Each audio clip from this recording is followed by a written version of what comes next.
Masuk, like, share, comment, subscribe, masuk, bos labas, oke, masuk Pak Eko.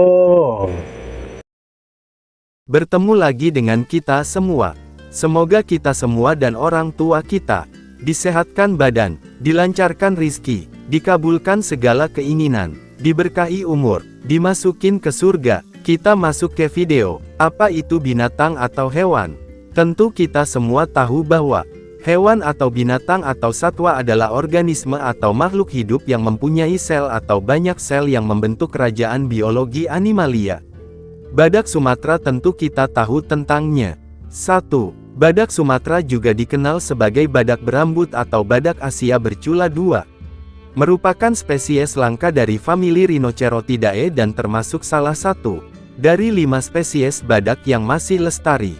2. Merupakan jenis badak terkecil meskipun masih tergolong hewan mamalia yang besar. Tingginya 112-145 cm sampai pundak. Dengan panjang keseluruhan tubuh dan kepala 2,36-3-18 meter. Serta panjang ekor 35-70 cm. Adapun beratnya dilaporkan berkisar antara 500-1000 kg dengan rata-rata 700-800 kg. Meskipun sebuah catatan melaporkan mengenai seekor spesimen dengan berat 2000 kg. 3. Sebagaimana spesies badak Afrika maka badak Sumatera memiliki 2 kula, yang lebih besar adalah kula pada hidung. Biasanya 15-25 cm. Sedangkan kula yang lain biasanya berbentuk seperti sebuah pangkal. Sebagian besar tubuh badak Sumatera diselimuti rambut berwarna coklat kemerahan. 4. Spesies ini pernah menghuni hutan hujan dan rawa dan hutan pegunungan di India, Bhutan, Bangladesh, Myanmar, Laos, Thailand, Malaysia, Indonesia dan Tiongkok. Dalam sejarahnya, badak Sumatera dahulu tinggal di bagian barat daya Tiongkok, khususnya di Sichuan. Badak ini sekarang terancam punah, dengan hanya 6 populasi yang cukup besar di alam liar, 4 di Sumatera, 1 di Kalimantan dan 1 di Semenanjung Malaysia.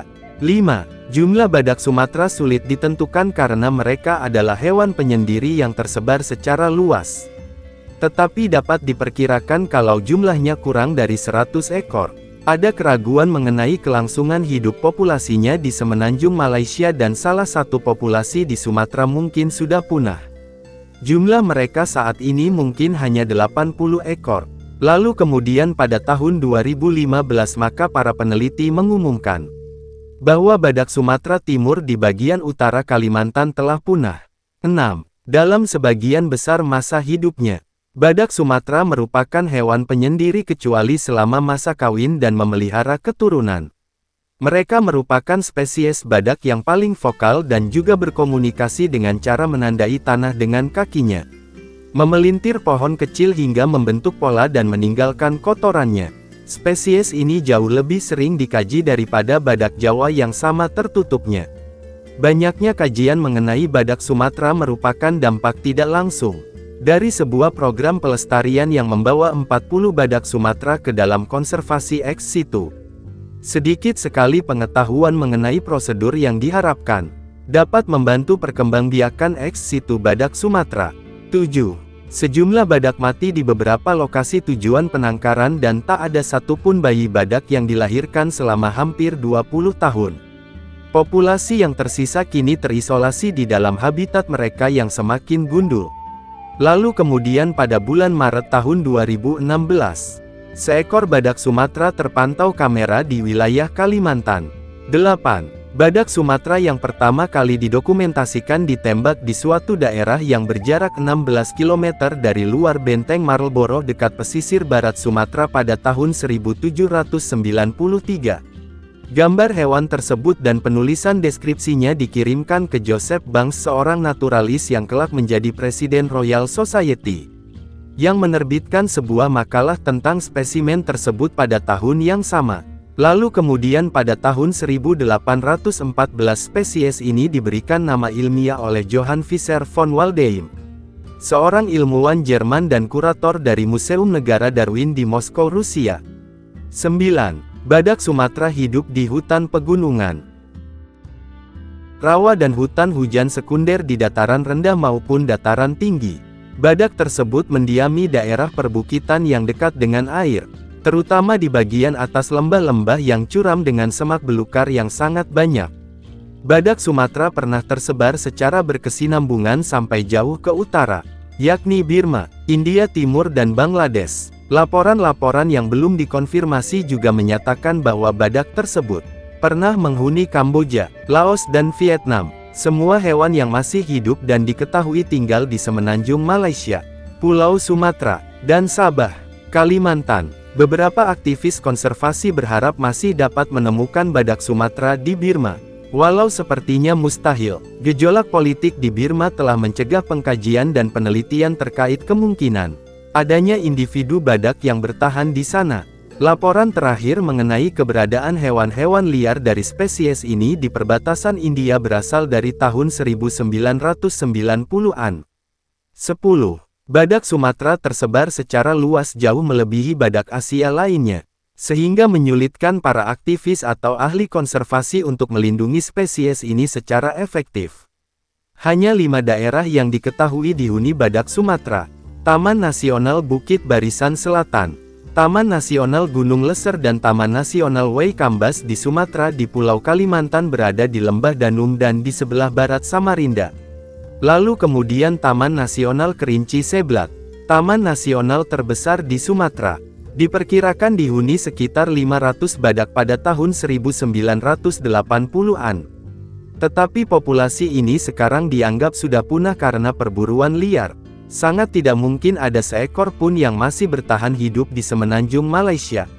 11. Analisis genetika terhadap populasi badak Sumatera berhasil mengidentifikasi 3 garis keturunan genetik yang berbeda. Jalur penghubung antara Sumatera dan Malaysia bukanlah suatu penghalang berarti bagi badak-badak ini.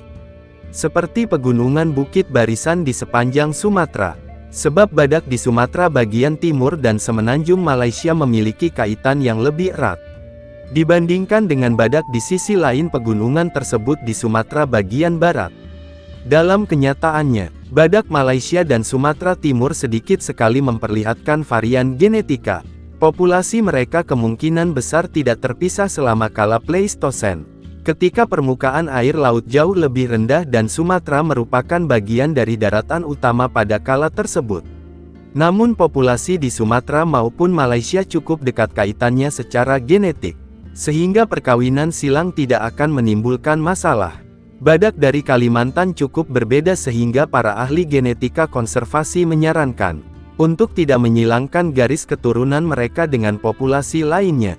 12. Meskipun badak Sumatera telah dianggap punah di Kalimantan sejak tahun 1990-an, pada bulan Maret tahun 2013 World Wide Fund mengumumkan bahwa tim yang sedang memantau aktivitas orang utan di Kabupaten Kutai Barat, Kalimantan Timur, menemukan beberapa gigitan badak pada cabang kecil, jejak kula badak pada dinding lubang lumpur, bekas gesekan tubuh badak pada pohon, lubang lumpur dan jejak kaki badak yang masih baru. Tim tersebut juga mengidentifikasikan bahwa badak-badak tersebut memakan lebih dari 30 spesies tanaman. Lalu kemudian pada tanggal 2 Oktober tahun 2013, citra video hasil kamera intai yang menunjukkan adanya badak Sumatera di Kutai Barat dirilis oleh WWF. Para ahli menganggap bahwa video tersebut menunjukkan 2 hewan yang berbeda, meski citra yang didapat tidak begitu meyakinkan. Menurut Zulkifli Hasan, Menteri Kehutanan Republik Indonesia pada saat itu, bukti video tersebut sangat penting dan menyebutkan bahwa Indonesia memiliki target pertumbuhan populasi badak sebesar 3% per tahun. 13. Badak Sumatera adalah binatang penyendiri, kecuali pada musim kawin dan selama membesarkan keturunan. Adapun jangkauan para betina tampaknya terpisah oleh jarak, sedangkan jangkauan para pejantan seringkali saling bersinggungan. Tidak ada bukti yang menunjukkan bahwa badak Sumatera mempertahankan wilayah mereka melalui perkelahian. Penandaan wilayah masing-masing dilakukan dengan cara menggores tanah dengan kaki mereka, membengkokkan pohon muda dengan pola yang khas dan meninggalkan kotoran, Lalu kemudian badak Sumatera biasanya paling aktif pada saat makan pada waktu fajar dan sesaat setelah senja. Pada siang hari, mereka berkubang dengan cara mandi lumpur untuk mendinginkan tubuh dan beristirahat. Saat musim hujan, mereka pindah ke tempat yang lebih tinggi pada masa-masa yang lebih dingin. Mereka kembali ke daerah yang lebih rendah dalam wilayah jangkauan mereka. Kalau lubang lumpur tidak tersedia, badak tersebut akan memperdalam genangan air dengan kaki dan culanya. Kebiasaan berkubang membantu badak mempertahankan suhu tubuhnya dan melindungi kulitnya dari ektoparasit dan serangga lainnya. Spesimen di penangkaran, yang tidak mendapat waktu berkubang secara memadai, dengan cepatnya menderita kerusakan kulit dan peradangan, pernanahan, masalah pada mata, peradangan kuku, kerontokan rambut dan akhirnya mati. Suatu penelitian selama 20 bulan mengenai kebiasaan berkubang mendapati bahwa mereka tidak akan mengunjungi lebih dari 3 kubangan pada setiap waktu tertentu. Lalu setelah 2-12 bulan menggunakan suatu kubangan tertentu, maka badak tersebut akan meninggalkannya. Biasanya mereka berkubang sekitar tengah hari selama 2-3 jam sebelum mencari makan. Meskipun pengamatan terhadap badak Sumatera di kebun-kebun binatang memperlihatkan bahwa mereka berkubang kurang dari 45 menit sehari, penelitian terhadap badak-badak liar menemukan bahwa mereka berkubang antara 80-300 menit dengan rata-rata 166 menit sehari. 14. Waktu makan badak Sumatera kebanyakan pada saat sebelum malam tiba dan pagi hari. Mereka adalah hewan herbivora, dengan menu makanan pohon muda, atau dedaunan, atau buah-buahan, atau ranting dan tunas pohon. Badak tersebut biasanya mengkonsumsi sampai dengan 50 kg makanan sehari. Para peneliti berhasil mengidentifikasi bahwa ada lebih dari 100 spesies makanan menjadi konsumsi badak Sumatera, terutama dengan cara mengukur sampel-sampel kotoran mereka.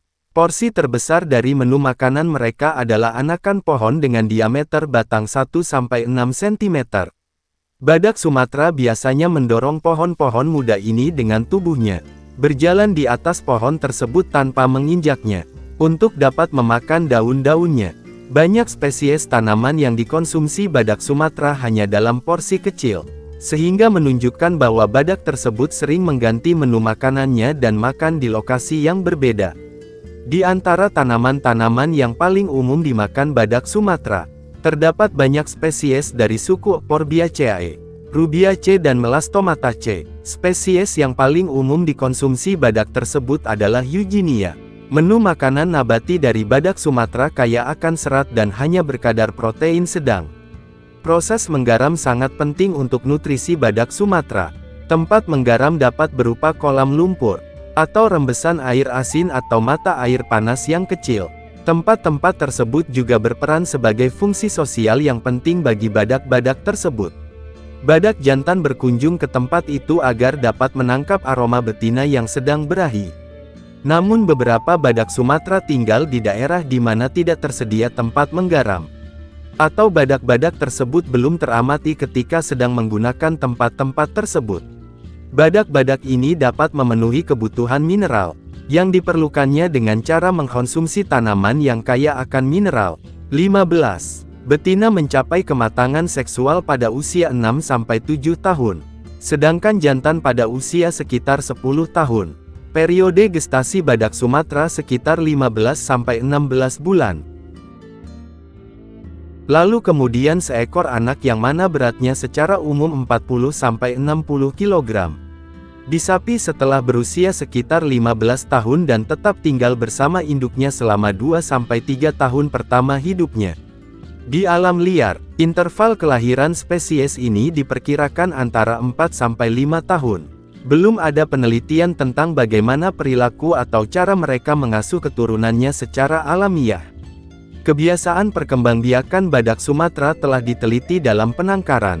Kedekatan secara seksual diawali dengan masa percumbuan yang ditandai dengan meningkatnya vokalisasi, pembesaran ekor, buang air kecil dan meningkatnya kontak fisik. Baik jantan maupun betina menggunakan moncong mereka untuk menyentuh kepala dan alat kelamin pasangannya. Pola percumbuan seperti ini paling mirip dengan badak hitam. Badak Sumatera jantan yang masih muda seringkali terlalu agresif terhadap yang betina. Terkadang mereka melukai dan bahkan membunuhnya selama percumbuan. Di alam liar sang betina dapat melarikan diri dari pejantan yang terlalu agresif. Namun tidak demikian jika di kandang penangkaran yang ruang geraknya terbatas, sehingga mereka tidak dapat melarikan diri. Ketidakmampuan badak betina untuk meloloskan diri dari pejantan yang agresif mungkin sedikit banyak berperan terhadap rendahnya tingkat keberhasilan program-program perkembangbiakan dalam penangkaran. Jumlah badak Sumatera pernah cukup banyak di Asia Tenggara. Diperkirakan kurang dari 100 ekor yang masih hidup. Spesies ini tergolong kritis terutama karena perburuan ilegal. Sementara survei terakhir pada tahun 2008 memperkirakan sekitar 250 ekor yang masih bertahan hidup. Lalu sampai dengan awal tahun 1990-an, penurunan populasi diperkirakan lebih dari 50% per dekade. Dan populasi yang tersebar serta sedikit tersebut saat ini menghadapi risiko depresi penangkaran sanak yang tinggi. Sebagian besar habitatnya yang tersisa adalah di daerah pegunungan Indonesia yang relatif sulit dijangkau. Perburuan liar badak Sumatera menimbulkan keprihatinan, sebab harga culanya diperkirakan sangat mahal.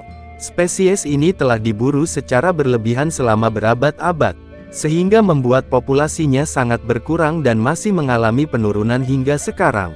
Badak tersebut sulit untuk diamati dan diburu secara langsung, sehingga para pemburu memanfaatkan perangkap tombak dan perangkap lubang. Pada tahun 1970-an, dibuat dokumentasi terkait pemanfaatan anggota-anggota tubuh badak di kalangan masyarakat setempat Sumatera, seperti penggunaan kula badak dalam jimat dan adanya kepercayaan masyarakat bahwa kula memberikan beberapa perlindungan terhadap racun. Daging badak yang dikeringkan digunakan sebagai obat untuk diare, kusta dan tuberkulosis. Lalu minyak badak suatu ramuan yang dibuat dengan cara merendam tengkorak badak dalam minyak kelapa selama beberapa minggu. Dapat digunakan untuk mengobat penyakit-penyakit kulit. Sejauh mana penggunaan dan kepercayaan dalam praktik-praktik ini tidak diketahui. Lalu kemudian kula badak pernah diyakini penggunaannya secara luas sebagai afrodisiak. Walaupun pada kenyataannya pengobatan tradisional Tionghoa tidak pernah menggunakannya untuk tujuan ini. Namun demikian perburuan spesies ini terutama didorong oleh adanya permintaan kula badak yang diduga demi khasiat obat. Lalu kemudian hutan hujan di Indonesia dan Malaysia tempat hunian badak Sumatera juga menjadi sasaran pembalakan liar ataupun yang legal karena harapan untuk mendapatkan kayu keras dari hutan-hutan tersebut.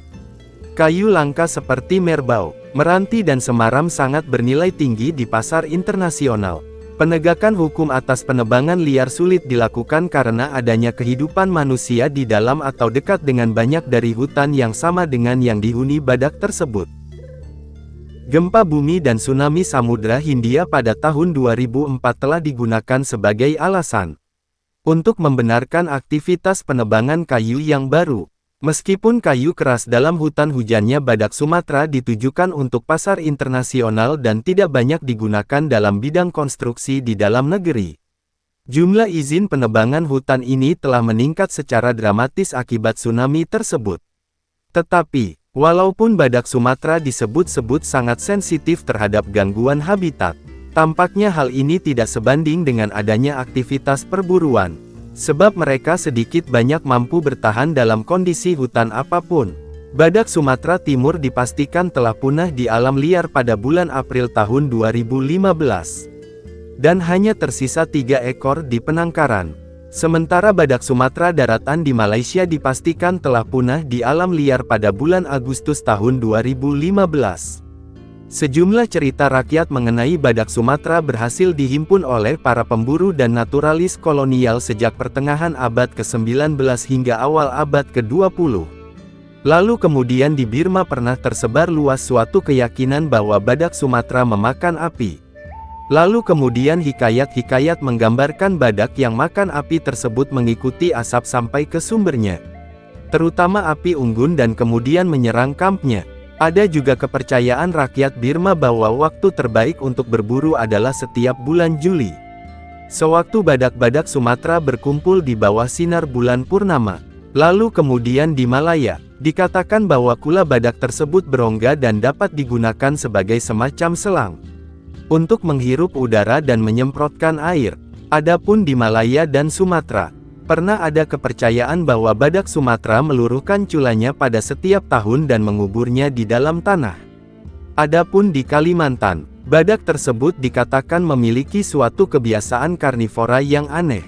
Setelah buang air besar di suatu aliran sungai, maka ia akan berbalik dan memakan ikan yang telah terbius oleh kotorannya. Sumber referensi Wikipedia yang dimodifikasi. Sebelum menutup video ini, semoga kita semua dan orang tua kita disehatkan badan, dilancarkan rizki, dikabulkan segala keinginan, diberkahi umur, dimasukin ke surga. Salam damai.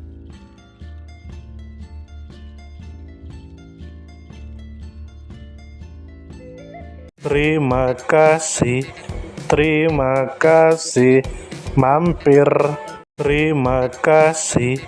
Terima kasih, mampir.